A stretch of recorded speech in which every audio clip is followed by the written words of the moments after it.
welcome back. Today we have the beautiful dynamic duo of Afro Med Journey. We have Abibat and we have Anastacia. Wow. Thank you so much for being here. I know you girls are busy, busy, busy. Thank you so much for taking the time to spend with me and with the people watching this video today. Let's get right into it. My first question is why medicine for both of you? Well, pretty much for me, most of my life, I've kind of had bad experiences with medicine. So it's kind of surprising that I was like, that's what I ended up wanting to do. But I feel like because of those bad experiences, it really made me realize that that's not how it's supposed to be. That you should be having a doctor that's going to advocate for you and listen to you. You shouldn't feel like you have to fight your doctors to be heard. So it made me avoid medicine and it made me avoid wanting to go to a doctor, but it's not supposed to be like that. And then seeing like my dad struggle with it and like see other family members, it just made me realize like, yeah, I need to be part of that change that I want to see. So I just wanted to have a better impact on other people's lives. Yeah. What about you, Abibat? So for me, I was born and raised in Nigeria, so going to the hospital was pretty much part of my growing up because I have siblings who have sickle cell disease. So I was always at the hospital. We were there all the time. If it's not sickle cell disease, it's malaria, So being able to like go in so distressed and come out and they're feeling better was very inspiring for me. So I feel like that's where the spark kind of started. I remember telling my family doctor then, one day I'm gonna poke you just like you keep poking my siblings and I. And I think just from then, just growing up, so many other things have happened. I have my parents have hypertension, so being able to manage their health with them, getting the opportunity to come study in the States, and also seeing like health disparities. I was like, wait, America has like health disparity. What? All of that, just so many different things, just kind of continue to influence why I felt like this is the space I wanted to be in. Plus, I'm very big in like sickle cell advocacy, so that's Mhm. like the way I want to be able to impact people. Yes, I love that. Let's talk about turning that dream and that vision into something concrete and actually applying and going to med school. What was that process like for you? And I would like to focus like what are some things you wish you had done in the process? What are some things you're thankful that you did? Some resources that you wish you had or are thankful that you had? Well, for me, I think the main thing was I didn't realize how expensive applying to schools would be. I ended up working a job since I graduated just to spend all the money on applications and the MCAT and to still have my parents need to help me because I didn't make enough to apply. So I feel like that was definitely a big thing. Like I didn't realize how bad it would be financially. Also, just I kind of wish in hindsight that I had like a more organized system to be able to observe what the requirements are for a lot of schools because they're very ambiguous. I don't know if you can tell. And it's definitely like they don't put all the information. And then by the time I was able to find the information, well, I already spent all this money applying and I could have saved myself some money if I would have known that information up front, kind of thing. So definitely in hindsight, I feel like I probably would have took longer, like maybe a whole year to do the research process and really dig deeper to find out what are they looking for, maybe contact them too, just to save yourself money because it's not a cheap process for sure. And I know for myself, like even with studying and getting like study tips and stuff, like I tried to do self-studying because I was like, I don't there's no money like for students, like it's really hard. So definitely for me, it would just be finances and really just being knowledgeable of like what the schools really want because it's not as easily to find. I agree. So, little background about me is I went to a community college and then transferred to a 4 year. So, when you transfer to a 4 year, you're third year, so you're junior. I wish that was my first. I took the MCAT twice, so that was my first attempt taking the MCAT. I felt like I needed to, because typically people take the MCAT their third year, so you can Mhm. apply, and then right when you're Mhm. done, you could get in. That's like the traditional way. So I wish at first I didn't put that pressure on myself to try to take the MCAT because I was no way ready. And I did a course because my school had some sort of discount thing. Somehow I ended up in a classroom with a few friends of mine studying for the MCAT. And I don't think that was helpful at all. It was a waste of resources. So then after that, I took time immediately after graduation. I moved to a different city. I started a job and I was working full time. But then I knew that working full time, I needed to give myself time to actually study and take the MCAT. So that took like a year. I had 2 gap years. So in hindsight, then I wish I hadn't even spent money on a course while I was still in school and just waited till I was done, because I self studied and did a lot better on the MCAT the second time I took it. And I didn't take a course because people tell you you have to take a course, you have to take a course. Yeah. And like Anna said, it's expensive. I'm glad I was working full time because also I didn't have like family to like support me financially. So it was really important for me that like, I took my time. And then even just like she said, application process, reading. I feel like when you're in it sometimes, you don't really do as much in-depth research until it gets into like the secondaries and you're like, okay, do I really want to go to this school? Yeah. So many Yeah. schools, I wish I didn't even waste my resources. And I felt like I did good research. I worked with my pre-med advisor, but there's some schools that really do not take out of state students, and it's not very clear on their website. They don't really say that to you, but then you might go on some forums. Some people say it, some people don't, or maybe they've taken like 1 or 2 people in the past year or something. That's not really a good statistics. There's some that were very obvious that I was like, you've never taken out of state, there's no point of me even trying to go there. But I feel like I wish I knew more of those schools and just had a better idea of like what I should be looking for, because then I wasted money. And sometimes you don't even realize until you've paid the secondary. Exactly. Everything comes out after second. I gotta pay for secondary too. Um, Yeah. so definitely that would be my advice, I guess. Like just looking back, I would tell myself to like appreciate the pace of my journey because there was some sort of a rush, Yeah. Yeah. like get in and start gap year. Oh my gosh, how you take a gap year? And it's totally fine. That's the best thing I could have ever done for myself. So I love that. Appreciating the pace of your journey. I love Mhm. that quote itself. I think that's something I personally struggled with myself. I wanted to rush. I wanted to run into medical school, not knowing sometimes the people at medical school are trying to run out of it. Sometimes Yeah. I'm running into something that people are trying to run out of. And I think I applied to medical school, I think two when I graduated from Mhm. undergrad, and I took the MCAT. I feel like I did everything in a rush, so my MCAT score was not the best at all. And I spent so much money the first time, not knowing that I could have gotten there's like a financial aid that you can get at least the first time when you applied to qualify that I qualified for when I wanted to apply a second time. But I Yeah. spent like money the first time from my own pockets. It was extremely painful. So yes, I definitely agree with that. Even with like not only taking the time to truly learn about schools that they're matched for you when it's time for secondaries. I wish I had done that earlier as well. So definitely echo everything you guys are saying. And I want to also move into like a community being present for you when you go to that school is important as well. I'm sure both of you have each other. So how did you go with that community? How do you support each other? Because times get tough. Both of you are IMG. Both of you are international medical graduate students. You guys go to school together. So what is that experience like for you being far away from home sometimes and just having that experience together? I'm gonna say Anna was the other black girl in the chat that I saw, and I was Yeah. like, "Hey, girl."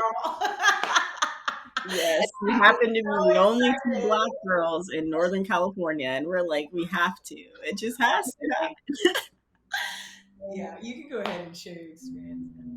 So I feel like our experience was a little different than typical because, we did start medical school in a pandemic. So everything started online. So it was very interesting because, like, that's the point where everyone just started posting in Facebook groups. And it's like, okay, we're going to have to network with people and, like, make friends virtually, which is like a new experience because I've never done that before. So yeah, like Abby was saying, we pretty much just met by being in a California chat for all of our students, and then we noticed, wait, you're from the Bay, I'm from the Bay. What? You're the only other black girl. And then since then, we like hit it off. We've been friends ever since. But pretty much just having the support of other students was just through social media. Like if it wasn't for social media and like group chats, I don't know how the first year would have been. Like especially because I think besides Abby in the beginning, I was kind of starting like, okay, I'm gonna do this solo because I've always studied kind of like a little solo. But then you learn in med school, you kind of have to switch it up. Like you really need a community, and having that support meant a lot. And then we started doing like group study groups. Like we would be online virtually doing streams together every day. Like, okay, are you gonna study? Let's get on. Let's hop on Duo or Google Meets or whatever it was. And yeah, it was just really nice to have that community because you just really can't do it alone. I agree. I agree. At the time where I started medical school, I was like living by myself, and I was like, just me in my empty apartment. That's lovely. um, and I'm a very people person. So I was put in this group. We have like small groups where you like discuss about cases and stuff. So there's four of us that became really close. And I was like, you know what? Like it's boring actually like studying by yourself. So I started like a Google Hangout thing. I'm like, let's just silent study because I'm also not a group study like don't talk to me. Just like be there. Let me Be present. Yeah. yeah. So I started that and then like Anna as well. And then my other friend joined as well. So there's like six of us. So before we even came to the island, we like, it was like a girl group. Um, and like Anna said, we would hop on every day. It's like even sometimes while we're watching lectures, we're also on like Google Meets with each other. It was a really, really good way to be accountable because there were times that we were at our lows. You're like not motivated or you're just exhausted. All Yeah. it takes is one person to be like, I'm hopping on Duo, and boom, everybody's like, oh my gosh, I guess gonna hop on, and the video's on, so like you have to be studying. True.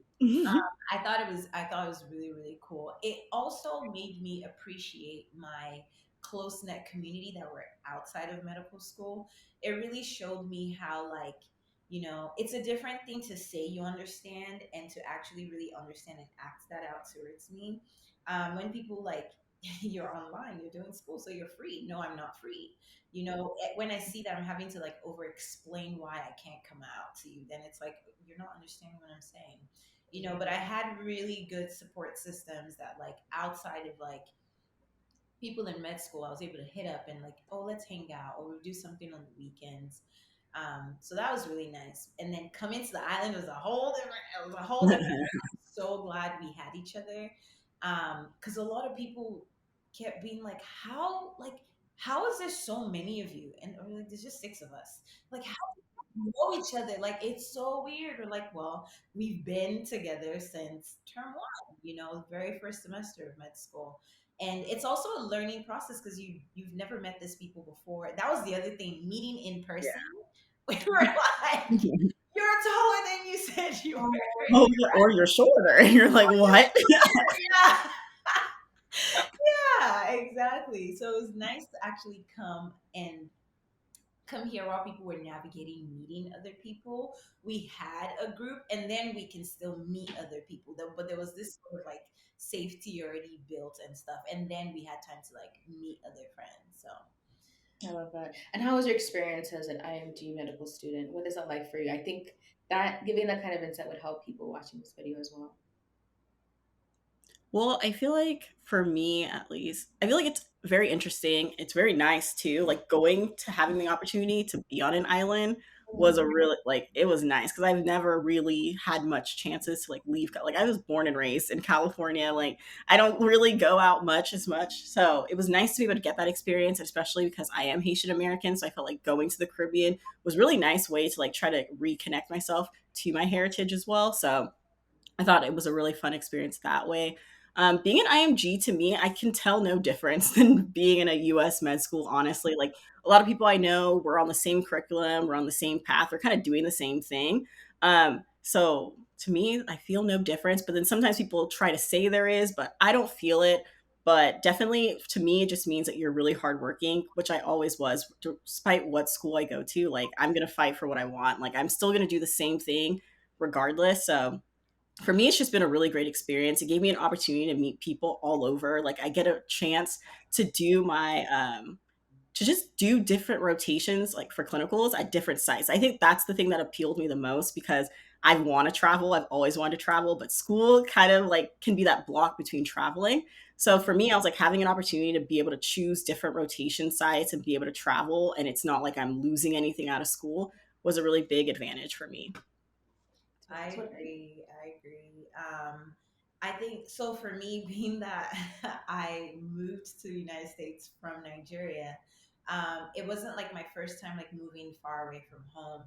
It was just a cool experience again. I'm like, when am I ever gonna have to live in a different country? When am I gonna ever get that opportunity? So it was a really cool experience to be able to do that, or even to be doing that now. And in terms of like IMG, I don't know. It's like this whole thing that people also have with MD/DO. I Um, yeah. I don't see the difference. Um, as far as I know even our cutoffs are higher. So like you definitely have to be working harder. Like I have friends that we all started and they go to like American schools, and we're always like talking about what we're doing, and it's very similar. Either like they're doing cardio this week and we're doing renal next week, or like it's the other way around. So it's like it's still the same curriculum. Um, the fact that she actually said you can do, Anna said you can do clinical rotations at different sites. What even appealed to me is that I could come back to California because I Oh. want to be close to my loved ones. Um, It's super cool because it gives you the opportunity to actually choose where you want to go. Because I'm like, okay, let's say I got into school in like Idaho. I'm there for 4 years. And like, what if I don't? Okay, I don't like the snow. Okay, like anywhere where there's white things falling from the sky, I'm not a fan. So I'm like, I was just like, the fact that I can actually pick a place to go back to California and do my rotations there, I love that for me because I'm back to being close to family. For us, we really got lucky because the first year was all online, and then now the second year, most of us are in person, but you're just away for a year, and time is flying by so fast. Like we have like what, a month left before we have to take step. Yeah, and it's crazy. I'm like, we just started yesterday, so it's been great. And to be able to meet people from all over, I have Canadian friends, Egyptian friends. Like, where would I have met them? They probably are like first generation or something, but these people are coming from these countries. Um, it's really cool to me because my first time to Puerto Rico was to visit. I went on a vacation, and I was meeting up with a friend as well because she was from Puerto Rico, and I met her through school. I was like, I wouldn't have met you anywhere else. So it's like before even going to this place I've never been before, I knew a local, and it made the experience so much, so much, so much better. So it's been a great experience, I would say. I would say like there's this myth of like you're not as hardworking. mm, Whatever med school that you end up in, get ready to work. Get Yes. ready to work. And it's not just, at some point you would see that like, yes, the bookwork part is a part of the equation, but there's so many other aspects to it as well.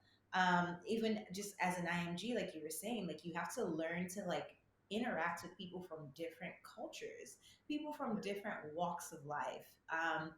People who have had many gap years than you have, people who are married, people who Yeah. are younger, and it's such a dynamic experience to be able to like learn how to communicate with these kind of people. And you're put in scenarios with like patient actors. Like you're learning more than just like reading from the book. And it's such a dynamic experience to be like learning like that. But it's just you have to be ready to work. you're gonna be working wherever you go, regardless. Exactly. Wow, thank you so much for that. So I want to go back again to building community. Both of you have done something super amazing, and you decided to build a little online community of your own, Afro Med Journey, Afro Medicine.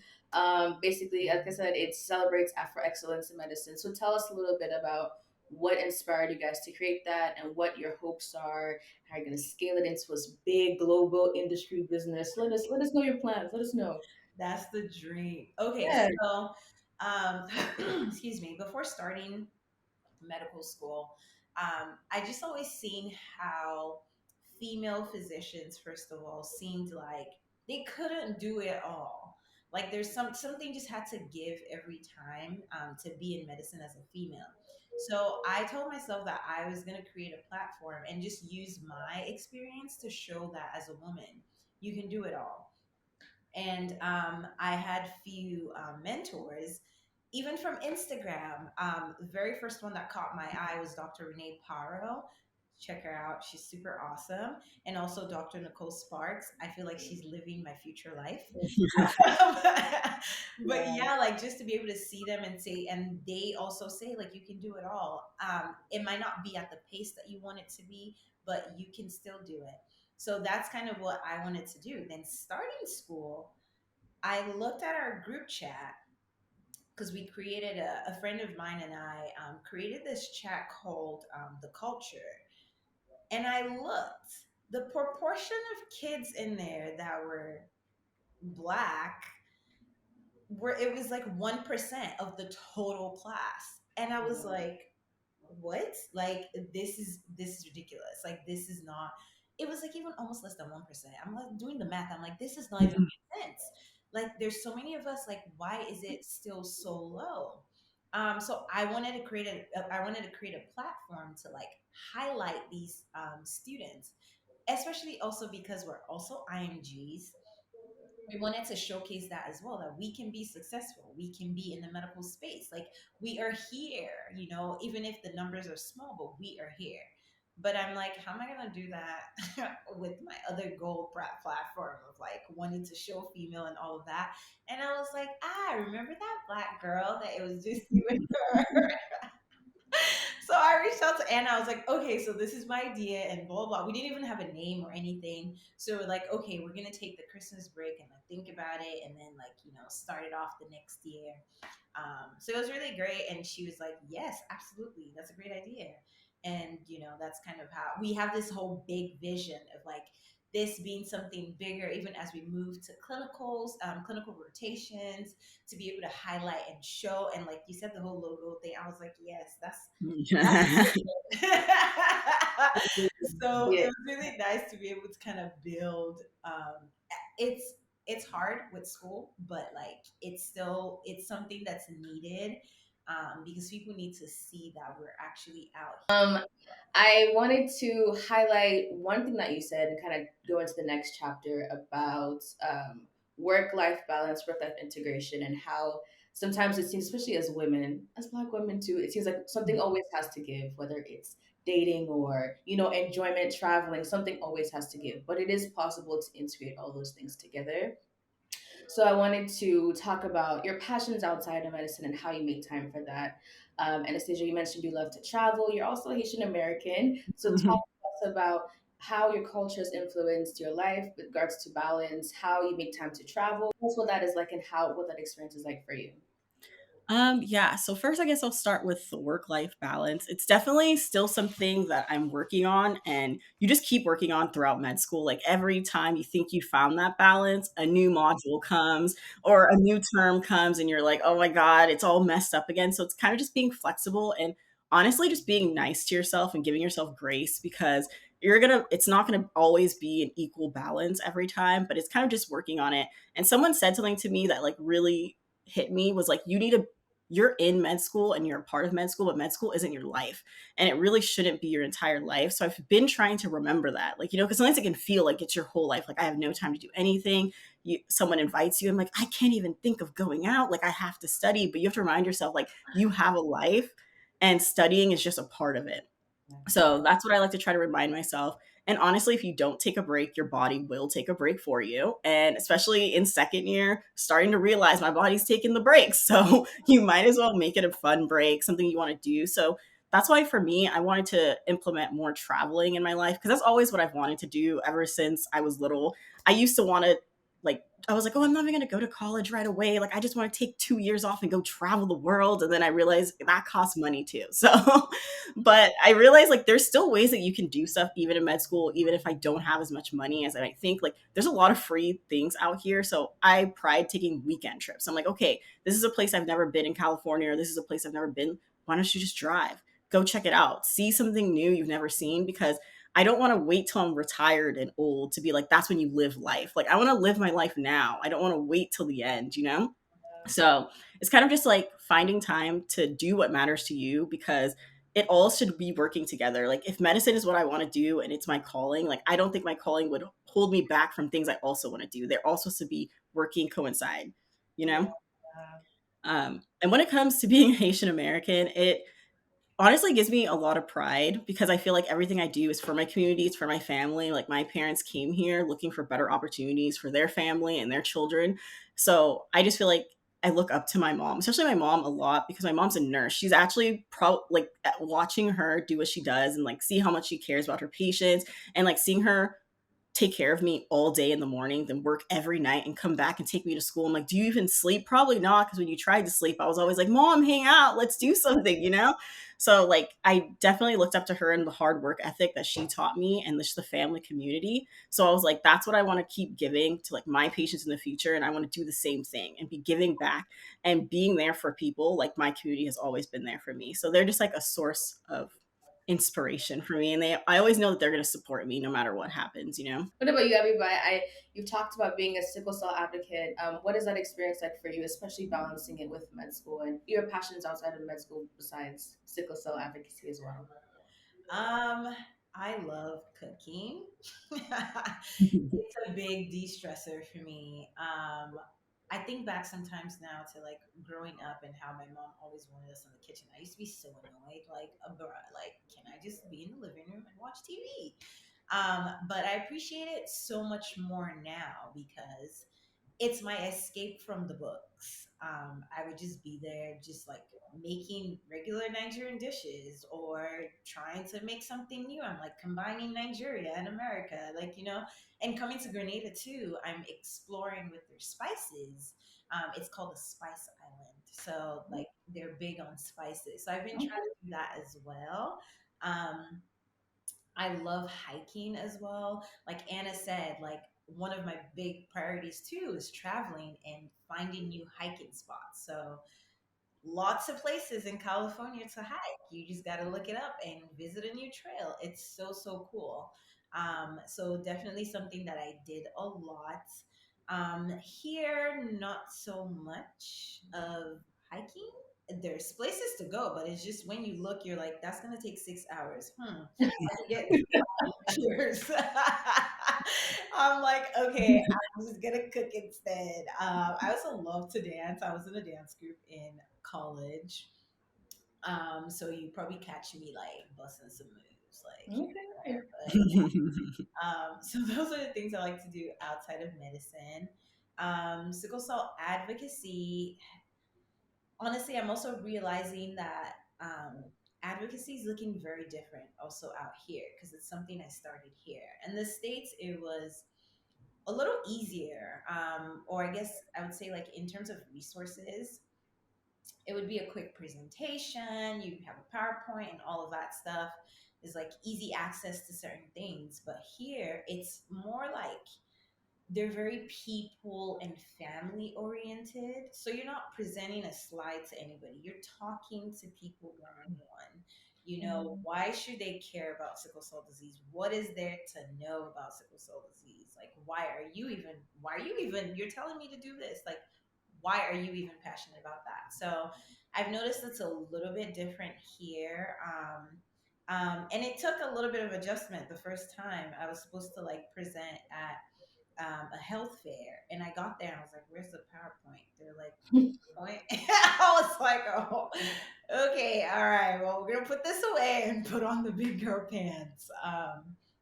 But yeah, so it's been very, very insightful, because I've learned that sometimes all it takes is to have a conversation and to just teach. Like, feel like you have to teach somebody, and then just balancing everything with school. Um, it's rough. It's rough. I'm very big on schedules. I'm like, my calendar is my best friend. If I forgot something, it means it'll go on my calendar. So sorry. Um, I don't know. Friends used to think I was weird before, like in undergrad, when they'll be like, "Oh, we're hanging out Saturday," and I send them a calendar invite. They laugh, but I'm so glad that I got practice then, because now it's like second nature. Someone tells me something, I'm like, "Oh, wait, let me see." Because the way I'm also able to do other things is I could see the white. For me, I look at the white blank space that tells me I am free. I'm like, okay, great. I'm free. So we're not going to schedule anything there. It's also nice to be on the island. I like to say I go to school where you vacation. So it's nice to be able to just even go on campus and the beach is right there, and just take those little breaks. Like Anna said, if you don't take the break, your body is going to take the break for you. Yep. And Yeah. that's even it's a longer break. So take your breaks. You're supposed to take your breaks. I think one of the hardest things is just right after an exam, jumping back into the next module. I think one thing I'm learning now is to still take the next day off. For me personally, uh, because sometimes you're just so exhausted after studying so many long hours close up to the exam. And you just have to really, and it's like a learning process as well, like finding the things that don't take too long to be taking a break on. They're like, do the things that you love. But sometimes what I love is going to take 6 hours and I don't have 6 hours. Yeah. You have to find other things that can kind of still give you that relief. Take a nap if that's what it's Yeah. going to take. Okay. Thank you so much for that. Wow. Okay. My last question is let's channel it to the future generation, future med students, future pre meds, high school students coming after you. What is a piece of advice or a gem you'd like to share to them applying to med school, thinking about going to medical school, thinking about becoming a doctor, thinking about going to school on the island? What is your advice to those coming after you? For me, my biggest advice would just be to just keep pushing. If there's something you know you're meant to do and this is your calling, don't let other people deter you on your path. Because I feel like the saddest thing I've ever seen is whenever I see people say, "This is what I wanted to do," but then I met with a counselor and they told me all these bad things. And now I changed my major. I'm doing this. I'm not even going to try. And I'm like, many people have told me bad things. I will never forget going to undergrad and they make you meet. And the first thing they tell you is everyone's going to get a C. None of you guys are going to pass. Like, yada yada yada. Like they use so many scare tactics all the time to like deter you from your path, but you kind of have to be able to like blank it out, have tunnel vision and be focused on what you want to do, and really don't listen to other people, because if you know what you want to do, it will come. It doesn't have to come tomorrow. It can come in a year from now, 2 years from now. Give it time, but it will come if that's what you want to do. So just to keep staying focused, remember the reason why you want to do it. And even after you've made it, like I made it into med school, everyone was like, that was the dream. I used to be like, I just need to get to med school and that's it. Life can end. Like it'd be beautiful. Like I've made my dream, right? But it's like, no, it still keeps going. And you still have to keep reminding yourself every day, why am I doing this? It's so hard. Like, why are we doing this? So it's kind of just don't be deterred by other people. Keep believing in yourself and be with the people who believe in you, because sometimes there's people that can be in your life that aren't really there to support you and they might be trying to hold you back. So it's kind of just know that and be able to take advice wisely. Know which advice is really meant to try to help you and which advice is just someone trying to hold you back. So that's what I would say for the people coming ahead, is just keep pushing forward, because we need you. Especially we need more people of color, we need more underrepresented minorities. Like the people want to see you, we rooting for you. There's so many people out here that are just here to support you, so definitely reach out. Absolutely. Gems, girl. um, I would say trust the process. Stay in your lane. Your journey is your own. Because comparison is the stealer of joy. So when throughout this process in undergrad, gap year, in med school, in residency, there's always going to be somebody who's doing a little bit more or just something different from you. And you would think, if I was doing that, I would be doing better. No. Like, trust your own track. And like Anna was saying, like, be around people that are supporting you. And it's such a beautiful process because you're going to see other people who are in the journey as you as well. Um, Lean into those people as well. Trust those friendships. Be there for people, and people will also be there for you. It's a very interesting journey. And sometimes, like you hear people say it all the time, like imposter syndrome, imposter.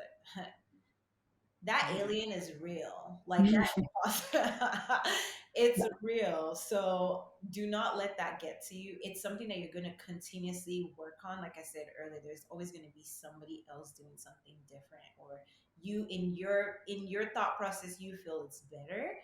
Mhm. It doesn't necessarily, the grass always looks greener on the other side, but trust me, you don't, he who wears the shoes knows where it hurts. So like you don't really know what else they're dealing with. So just trust your own process. You're And yeah, speaking right to me. You're we speaking need right you. We need you. to I've never had a black doctor. Like what? I've never Never. had a black physician. So this is like a big deal. You're considering, you're thinking about it. It's something that you've always wanted to do. Do not let setbacks like make you stop.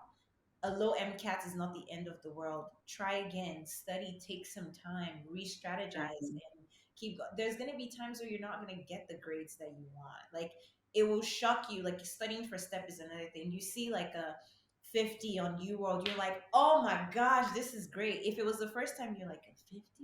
But when you understand like a 50 on U World is quite an achievement, No, it is. you're like, oh, whoa.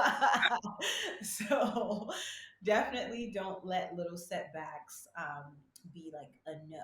It's not a no. It's just, it's not even a failure. It's like a learning process. It's just a not now. Not right Exactly. now. Yeah. It'll happen when it's meant to be. Yeah, Absolutely. wow. Thank you so much, ladies, for being here with me.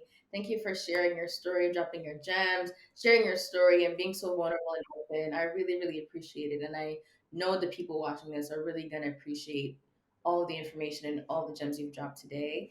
Please feel free to follow the AfroMed journey, join that community, please. Yeah. Follow Abibat and follow Anastacia on Instagram. Thank you so much, ladies, for being here with me. Thank you so much for being here with us today. Thank you so much. Thank you.